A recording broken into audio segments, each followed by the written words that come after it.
Τι είναι τέχνη? Πολλοί θα πούν ότι μπορεί να βρεθεί σε έργα μουσικής, κινηματογράφο, ποίηση και άλλοι την περιγράφουν με στιγμές εν κινήσει, όπως για παράδειγμα τη στιγμή που ο Τόρες πήρε την μπάλα στα πόδια του και σταμάτησε την αναπνοή από ένα κατάμεστο στάδιο.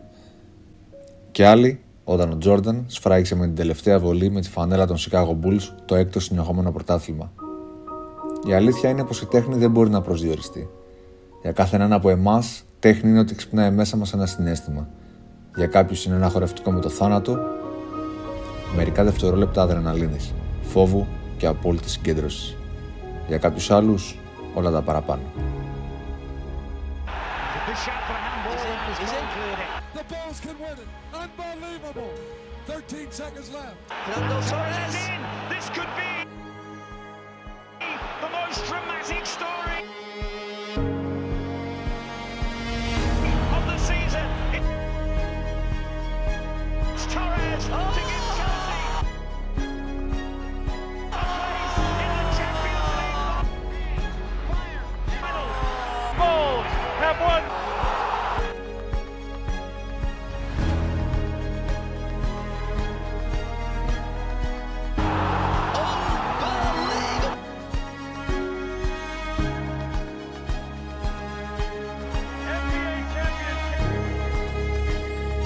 Λένε ότι όταν πηγαίνεις πολύ γρήγορα ο κόσμος γύρω σου αρχίζει να μοιάζει σαν να κάνει slow down.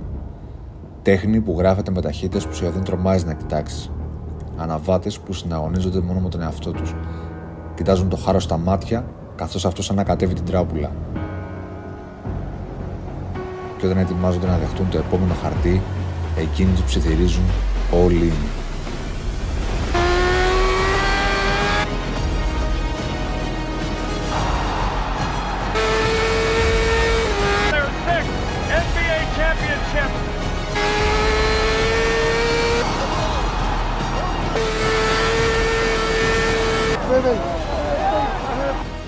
Αν ένας αγώνας μηχανών μπορεί να κάνει το χρόνο να σταματήσει και κάθε κύτταρό σου να χορέψει ευθύμους τρανς, να ξυπνήσει μέσα σου ένα συναίσθημα και να χαρίσει στιγμές κινούμενης τέχνης, αυτή είναι η ιστορία του.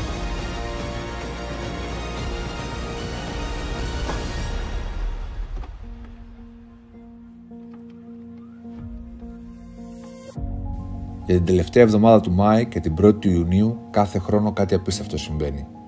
Ένα μικρό νησί στη μέση της θάλασσας, ανάμεσα στην Αγγλία και την Ιρλανδία, υποδέχεται χιλιάδες φανατικούς οπαδούς. Μερικοί κάνουν αυτό το ταξίδι μια φορά το χρόνο για όσο θυμούνται, και για κάποιους θα είναι η πρώτη και ίσως η μόνη φορά που θα έχουν την τύχη να το παρακολουθήσουν από κοντά. Για 13 μέρες, όλος ο μοτοσυκλιστικός κόσμος συγκεντρώνει το βλέμμα του σε ένα γύρο 60 χιλιόμετρων, και για ένα μικρό χρονικό διάστημα, ο πιο ακραίος αγώνας ταχύτητας στην ιστορία παίρνει μέρος. Για αυτούς που είναι στην πιάτσα, ο αγώνας αυτός ονομάζεται Isle of Man TT. Οι αγώνες μηχανών είναι το πιο διασκεδαστικό γεγονός στον κόσμο του motorsport. Μηχανές αριστουργήματα που πατάνε σε δύο ρόδες. Και η τέχνη της να τις πετά στα μάτια έξω οδηγώντας σε ταχύτητες που δεν μοιάζουν αληθινές. Για μερικές χώρες όμως αυτό είναι ένα πρόβλημα. Τι κάνεις όταν δεν μπορείς να φιλοξενήσεις αυτό το event? Όπως για παράδειγμα η Ιρλανδία, η Βόρεια Ιρλανδία και το Isle of Man δεν έχουν κάποια πίστα που είναι συγκεκριμένη για τέτοιου είδους αγώνες όπως MotoGP. Χρειάστηκε μια λύση, οπότε αυτό που κάναν τα Σαββατοκύριακα μερικοί οργανωτές αγώνων σε συνεργασία με τις αρχές ήταν να κλείνουν κομμάτια των δημόσιων δρόμων και να καλούν μερικούς από τους πιο ταλαντούχους οδηγούς ταχύτητας στον πλανήτη για να ξεπεράσουν τα απόλυτα όρια ταχύτητας που μπορεί να κυνηγήσει μια μηχανή. Η πιο γνωστή από αυτούς τους αγώνες είναι η δρόμη του Isle of Man TT. Το 1907 ιδρύθηκε, καλά ακούσατε, το Isle of Man ή αλλιώς Treasure Trophy, το οποίο διεξάγεται ακόμα και σήμερα στην ίδια διαδρομή, ακριβώς 37,73 μίλια ο γύρος, με τον αγώνα να κρατάει μεταξύ 3 ή 6 γύρων, από 250 σε 600, σε καρότσες με συνοδηγό και σε χιλιάρια. Οι ταχύτητες που φτάνουν ξεπερνάνε τα 300 χιλιόμετρα την ώρα και ο αγώνας έχει σύστημα χρόνου, οπότε οι γρηγορότεροι χρόνοι κερδίζουν. Την πρώτη εβδομάδα οι οδηγοί και οι ομάδες κάνουν δοκιμές για τους δοκιμαστικούς χρόνους εκκίνησης και τη δεύτερη διεξάγονται οι αγώνες 10 στο σύνολο. Οι οδηγοί παίρνουν τη θέση ανάλογα με τον χρόνο που κάνανε και με μια διαφορά 10 δευτερολέπτων ο ένας φεύγει πίσω από τον άλλον. Από μεγάλες ευθείες σε φουρκέτες και γέφυρες, οι οποίες κάνουν κυριολεκτικά τη μηχανή να πετάει από το έδαφος. Οι θεατές μένουν άφωνοι καθώς όλοι συναγωνίζονται το ρολόι για το γρηγορότερο γύρο. προσπαθώντας να ξεζουμίσουν κάθε ύπο της μηχανής και κάθε μιλισεκόντ χρόνο οδηγώντας πραγματικά στα άκρα. Οι νικητές του αγώνα δεν είναι μόνο οι γρηγορότεροι γύροι, αλλά ένας συμψηφισμός χρόνου και μέσου όρου ταχύτητας, δίνοντας αρκετά κίνητρα στους οδηγούς να το πάνε μέχρι τα άκρα σε κάθε σημείο της πίστας. Το 2023 καταγράφηκε ο γρηγορότερος γύρος μέχρι σήμερα από το BMW S1000RR στο Superstock Race στα χέρια του Peter Hickman, ενός Άγγλου θρύλου στο άθλημα με 13 νίκες, γράφοντας 16 λεπτά και 36 δευτερόλεπτα, με μέσο όρο ταχύτητας το 210 χιλιόμετρα την ώρα και τελική που ξεπέρασε 400 χιλιόμετρα. Για πολλούς, μαζί με μένα, το Isle of Man είναι αυτό ακριβώς που αντιπροσωπεύει την κουλτούρα μας. Μια μηχανή, ένας αναβάτης και μια διαδρομή ανοιχτού δρόμου, ο οποίος θέλει τεράστια αποθέματα θάρρους και ικανότητας. Το Isle of Man έχει γράψει μια τεράστια ιστορία διοργανώσεων. Από την ταπεινή αρχή του, η οποία για τους πρώτους αγώνες χρησιμοποιήθηκε η πίστα του Άγιου Ιωάννη και η απόσταση ήταν μικρότερη στα 15 μίλια και οι 10 γύροι που τρέχαν οι οδηγοί ήταν αρκετοί για να τεστάρουν τα τότε όρια ταχύτητας αλλά και αξιοπιστίας της εκάστοτε εταιρείας, που έπαιρνε μέρος μακριά από τους περιορισμούς και τα όρια ταχύτητας σε αγώνες από την αυστηρή αγγλική κυβέρνηση. Αυτοί οι τεντιμπόιδες λοιπόν της εποχής θα τεστάρανε τα όρια σε δύο κατηγορίες μηχανών, τα μονοκύλινδρα και τα δικύλινδρα. Την πρώτη χρονιά 27 γενναία θα ξεκινήσουν σε ζευγάρια τον αγώνα, ο οποίος είχε το format γρηγορότερου γύρου. Από τους 27, μόλις 12 θα καταφέρουν να τερματίσουν. Άλλοι πέσαν, κάποιοι είχαν μηχανική βλάβη και σε κάποιους απλά πιάσε φωτιά μηχανή όσο κάναν διάλειμμα για νερό. Ο νικητής του μονοκύλινδρου Charlie Collier κατέγραψε τη συγκλονιστική ταχύτητα των 60 και κάτι χιλιόμετρων και ολοκλήρωσε τον αγώνα των 57 μιλιών σε 4 ώρες, 8 λεπτά και 8 δευτερόλεπτα. Και ο νικητής των δικύλινδρων Rem Fowler, παρότι τράκαρε με 100 χιλιόμετρα την ώρα και έπρεπε να σταματήσει μερικές φορές για να φτιαχτεί ή να αλλάξει εντελώς την αλυσίδα του ή τα μπουζί του, κατάφερε να ολοκληρώσει τον αγώνα με μια μέση ταχύτητα παρόμοια του Collier και να ολοκληρώσει τον αγώνα σε 4 ώρες, 21 λεπτά και 52 δευτερόλεπτα. Την επόμενη χρονιά οι οδηγοί αυξήσαν το μέσο όρο ταχύτητα στα 70 κάτι χιλιόμετρα την ώρα και το σύνολο του χρόνου στις 3 ώρες και 54 λεπτά. Αυτό το trend θα συνεχιστεί κάθε χρόνο με την τεχνολογία και τους αναβάτες να αυξάνουν το μέσο όρο ταχύτητας και να μειώνουν το χρόνο τερμάτισης μέχρι και σήμερα. Το 1911 οι οργανωτές μεταφέρουν τον αγώνα στη μεγαλύτερη πίστα ονόματι Mountain Course ή αλλιώς βουνίσια διαδρομή, με τους αναβάτες να ολοκληρώνουν 5 γύρους αντί για 10, ένα σύνολο 141,5 χιλιόμετρων. Και λίγο με τον καιρό κάπως μειώνεται η απόσταση με το σημερινό αγώνα να είναι μεταξύ 3 και 6 γύρων ανάλογα με την κατάσταση του δρόμου, τα κυβικά που διαγωνίζονται και τη διάθεση του καιρού. Ή τυχόν πρόσφατα ατυχήματα που περιορίζουν την ταχύτητα και τη ροή του αγώνα. Ένα από τα πιο μοναδικά στοιχεία του αγώνα είναι πως η διαδρομή δεν είναι κάποια φτιαγμένη πίστα, για όσο καιρό δεν διεξάγονται αγώνες, είναι απλά οι δρόμοι του νησιού και είναι ανοιχτοί για τους απλούς πολίτες. Με αυτούς τους δρόμους πάνε καθημερινά στις δουλειές τους. Αυτό φυσικά σημαίνει ότι στον δρόμο εμπόδια όπως λακκούβες, χαλίκια και άγρια φύση είναι εκεί για να κάνουν το χρόνο σου ακόμα πιο δύσκολο. Ακόμα και για ένα μιλισεκόντ. Ένας γύρος στο ΤΤ είναι 60 χιλιόμετρα και έχει περίπου 200 στροφές ή κλείστα από μνημονεύσεις. Όσες γωνίες πρέπει να αποστηθεί ένας οδηγός στο ΤΤ είναι περίπου όσες για όλες τις 17 πίστες του MotoGP. Οι έμπειροι οδηγοί δηλώνουν ότι θα πάρει περίπου 3 χρόνια εντατικής προσπάθειας για να μάθει ένας νέος οδηγός όλα τα σημεία του αγώνα.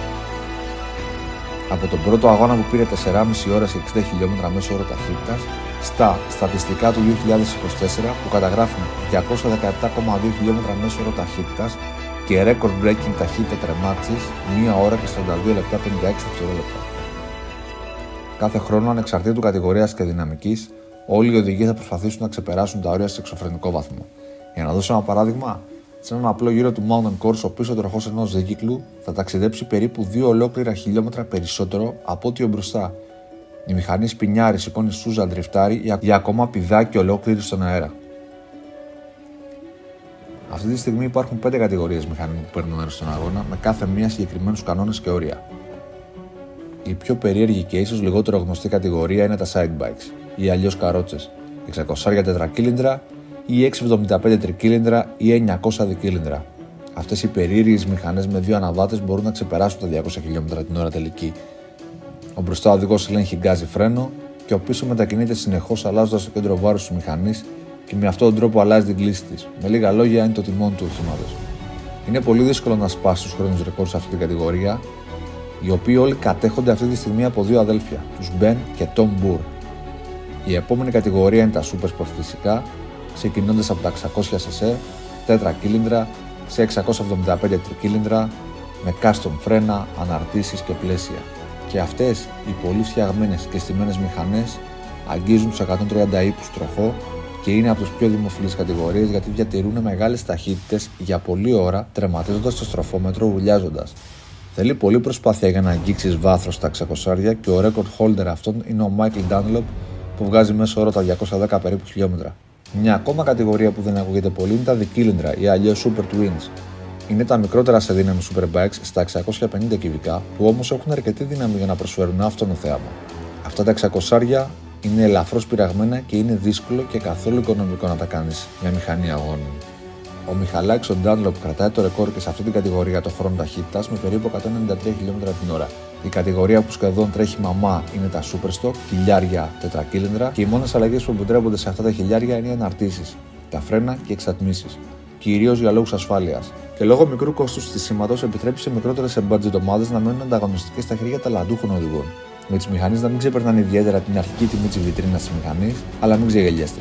Καθώς αυτή η κατηγορία είναι και η γρηγορότερη, με τον Peter Hickman να κρατάει το παγκόσμιο ρεκόρ σε γρηγορότερο γύρο από όλες τις κατηγορίες, με μια Superstock BMW S1000RR στα εξωφρενικά 221 χιλιόμετρα την ώρα.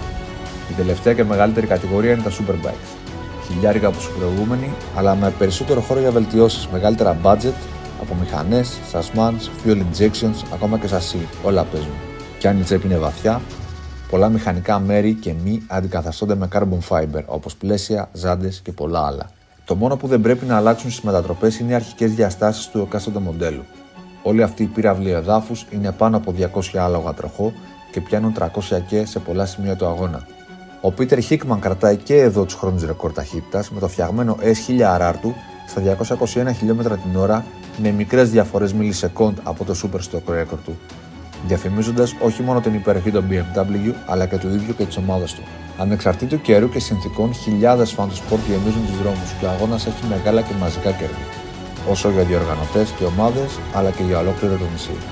43.000 καταγράφηκαν να κάνουν το ταξίδι για τον αγώνα το 2023 με κέρδη που ξεπεράσαν τα 36 εκατομμύρια λίρες για την τοπική οικονομία. Μερικές επιχειρήσεις ζουν μόνο από τον αγώνα και ο τουρισμός του νησιού κρατιέται από τις εβδομάδες του αγώνα για όλο τον χρόνο. Ένας από τους λόγους που για κανένα λόγο δεν μπορεί να μην διοργανώσει τον αγώνα κάθε χρόνο. Τα μόνα 3 κοσμικά event που κατάφεραν να μην ξεκινήσουν τον αγώνα ήταν ο πρώτος παγκόσμιος, ο δεύτερος και ο COVID. Κάθε χρόνο αεροπλάνα και πλοία γεμίζουν το νησί με κόσμο, αλλά υπάρχει και μια σκοτεινή πλευρά του αγώνα. Όλοι οι αγώνες ταχύτητας είναι επικίνδυνοι, ειδικά του MotoGP. Αλλά εδώ μιλάμε για δημόσιους δρόμους που δεν έχουν καν τις υποδομές ασφάλειας μιας πίστας και το χώρο για ατυχήματα. Όλοι ξέρουν ότι η ταχύτητα δεν σε σκοτώνει, αλλά το πόσο απότομα σταματάς από αυτήν. Και η διαδρομή του TT είναι γεμάτη από σημεία που θα σε κάνουν να σταματήσεις σε χρόνο ρεκόρ. Σε μια πίστα MotoGP, στις περισσότερες περιπτώσεις έχεις άπλετο χώρο να συρθείς σε χαλίκι και μαλακό χώμα ή γρασίδι. Και στη χειρότερη, να βρεις ελάστιχα ή κάποιο μαλακό τοίχο. Σε αντίθεση με το Isle of Man, που στην καλύτερη των περιπτώσεων σε περιμένει ένας ωραίος, συμπαγής, τσιμεντένιος τοίχος. Και στη χειρότερη, ένας γκρεμός που ακολουθείται από ένα τσιμεντένιο φράχτη ή κάποιο φαρδί δέντρο. Στο MotoGP, πολύ σπάνια κάποιος να τραυματιστεί σοβαρά ή θανάσιμα και τα περισσότερα καταγεγραμμένα συμβάντα είναι δεκαετίες πίσω μας. Στο Isle of Man, τα ατυχήματα είναι μέρος του αγώνα και άμα πέσεις, πέφτεις για τα καλά. Κάποιοι πολύ τυχεροί και επιμονή όπως ο Dr. John Hines κατάφεραν να επιστρέψουν ακόμα και από τραυματισμούς όπως σπασμένοι θώρακες, διαλυμένη σπονδυλική στήλη και σπασμένα χέρια-πόδια. Αλλά οι περισσότεροι δεν ήταν τόσο τυχεροί. Από το 1931, 269 άνθρωποι έχουν χάσει τη ζωή τους στα Mountain Course και οι χρονιές που δεν υπήρξαν θανατηφόρα ατυχήματα μπορούν να μετρηθούν στα δάχτυλα ενός χεριού που σου λείπουν και μερικά δάχτυλα. Βασικά σου λείπουν 4 δάχτυλα. Μόνο μία χρονιά δεν είχε κάποιο θανατηφόρο ατύχημα. Δεν υπάρχει καμία αγωνία του αγώνα που να μην έχει έστω και ένα θάνατο καταγεγραμμένο. Παρ' όλα αυτά, κάθε χρόνο όλο και περισσότεροι φιλόδοξοι οδηγοί πιάνουν μια μηχανή και τις πετάνε κυριολεκτικά τα μάτια έξω. Κάθε φορά με περισσότερο ενθουσιασμό. Και η ερώτηση είναι πώς το κάνουν. Αλλά ακόμα περισσότερο γιατί. Τα λεφτά δεν είναι κίνητρο, γιατί τα κέρδη του οδηγού με λαβίας καλύπτουν τα έξοδα της ομάδας σε σύγκριση με τα περισσότερα άλλα μοντέρνα σπορτ. Τα κέρδη της πρώτης θέσης στα Superbikes και Senior TT, που είναι οι μεγάλες κατηγορίες, είναι 5.000 λίρες πάνω κάτω. Καμιά 33.000 ευρώ δηλαδή. Ένας από τους οδηγούς του Senior TT, ο Mike Booth, ομάδα του, παίρνοντας υπόψη τα τέλη του αγώνα, όλα τα υγρά από καύσιμα και λάδια, ιατρευτική κάλυψη, ασφάλεια, μεταφορές προσωπικού και μηχανών, λάστιχα και το κόστος της μηχανής σε αγορά και εξοπλισμό ξεπέρασε τις 40.000 ευρώ. Και αυτά χωρίς τους μισθούς της ομάδας του. Μερικοί από τους πιο πλούσιους ομάδες έχουν βάλει από την τσέπη τους ποσά τάξεως 50.000 ευρώ μόνο για την αγορά της μηχανής. Και πολλοί έχουν μέχρι και 6 μηχανές αντικατάστασης σε περίπτωση ατυχήματος ή βλάβης. Οπότε τα κέρδη σε καμία περίπτωση δεν αντανακλάνε τα κόστη συμμετοχής, αλλά ακόμα σημαντικότερα το ρίσκο που εμπλέκεται. Όλες οι ομάδες, ακόμα και οι πρώτες, στο βάθρο μπαίνουν μέσα οικονομικά. Τότε γιατί αγωνίζονται? Γιατί είναι το ΤΤ? Γιατί για το κοινό και τους οδηγούς, τους οργανωτές και βασικά όλο το μοτοσυκλιστικό community, το ΤΤ είναι το άγιο δισκοπότηρο. Fans, μεταξύ τους και εγώ, βάζουν λεφτά στην άκρη όλη τους τη ζωή για να δουν τον αγώνα έστω και μία φορά από τις αυλές και τους κήπους σπιτιών. Για όσο καιρό διεξάγεται ο αγώνας, η κυβέρνηση αλλάζει τους οδηγικούς κανόνες της διαδρομής σε μονόδρομο μίας κατεύθυνσης για την αποφυγή ατυχημάτων που μπορεί να αλλοιώσουν ποιοτικά την ποιότητα του δρόμου. Τόσο πολύ στα σοβαρά παίρνουν οι ντόπιοι το γεγονός. Ο αγώνας αυτός είναι η μέκα των πορωμένων μηχανόβιων, ειδικά βλαμμένων όπως εγώ, που ακόμα και στα βαθιά μου γεράματα η μόνη μηχανή που θα θέλω να καβαλάω είναι ένα Super Sport. Και όσο για τους διαγωνιζόμενους, το να έχεις το βιογραφικό σου αγώνα του ΤΤ σε βάζει αυτόματα στους elite των elite. Ειδικά αν έχεις καταφέρει να τερματίσεις σε επίσημο αγώνα. Αν δεν καταφέρεις να πάρεις και βάθρο, τότε γράφεις την ιστορία με χρυσά γράμματα το όνομά σου και αναγνωρίζεσαι αυτόματα από το μεγαλύτερο κομμάτι του μοτοσυκλιστικού κόσμου. Ο Joey Dunlop, ο Michael Dunlop και ο Γιαννάκης ο Μαγκίνες κρατάνε τα ρεκόρ για τους top 3 περισσότερες νίκες στο νησί. Με τον Michael Dunlop να είναι και ο μόνος εν ζωή πρωταθλητής από μια τεράστια δυναστεία πρωταθλητών στην οικογένειά του, όπου όλοι αργά ή γρήγορα χάσαν τη ζωή τους τραγικά σε αγώνες του ΤΤ. Παρ' όλα αυτά, ο Μάικλ ακόμα αγωνίζεται και κρατάει ακόμα και πολλά από τα ρεκόρ του διαγωνισμού. Τόσο πολύ σε ηλικία αυτός ο αγώνας. Είναι περισσότερο από το φθάρσιμο ενός λάστιχου, σπασμένα πλευρά και εξάτμιση που ουρλιάζει. Η απόλυτη οδηγική και γενναία επίδοση είναι κάτι μεγαλύτερο ακόμα και από το πένθος χαμένων φίλων και συγγενών. Το ΤΤ είναι η τελευταία επιλογή στον πλανήτη που έχει απομείνει που είναι συνώνυμη με τον κίνδυνο. Κανείς δεν σε αναγκάζει να πάρεις μέρος, παίρνεις γιατί θέλεις, γνωρίζοντας όλα τα ρίσκα, γιατί ακούς το κάλεσμα στην πρόκληση. Σε έναν κόσμο που προσπαθεί να μετριάσει τον κίνδυνο στα πάντα για να κάνει οτιδήποτε όσο πιο ασφαλές γίνεται με περιορισμούς και μέτρα, το ΤΤ μένει ακέραιο. Ο κίνδυνος είναι αυτός που το κάνει τόσο αποθητό. Όπως ένας καλλιτέχνης, ένας μουσικός, ένας πιανίστας που έχει αφιερώσει όλη του τη ζωή στο craft, δίνει εντολές με τα χέρια και τα πόδια του στο πιάνο και ένα πραγματικά απίστευτο αποτέλεσμα χαρίζει στα αυτιά μας ένα συναίσθημα, έτσι και οδηγεί του ΤΤ με κομψές κινήσεις ακριβίας σε χέρια και πόδια πάνω στη μηχανή, χορεύοντας πραγματικά με το θάνατο, εξωτερικά εντριγκάρουν όλες τις αισθήσεις μας, αλλά μέσα μας ξυπνάνε ένα συναίσθημα. Όπως είπε κάποτε ο θρύλος Joey Dunlop, there is a grey blur and a green blur. I try to stay on the grey. Και αν με ρωτάτε, αυτό ακριβώς είναι και όλη η φάση ενός μοτοσυκλετιστή σε μία πρόταση. Το ΤΤ δίνει την ευκαιρία σε όποιον θελήσει να τεστάρει το πόσο καλός είναι. Για αυτές τις 13 μέρες, ο υπόλοιπος κόσμος δεν έχει σημασία. Για αυτές τις 13 μέρες, τα χρέη σου δεν έχουν σημασία, το αφεντικό στη δουλειά σου δεν έχει σημασία, το κινητό σου δεν έχει σημασία. Για αυτές τις 13 μέρες, το μόνο που έχει σημασία είναι 60,7 χιλιόμετρα ελευθερίας.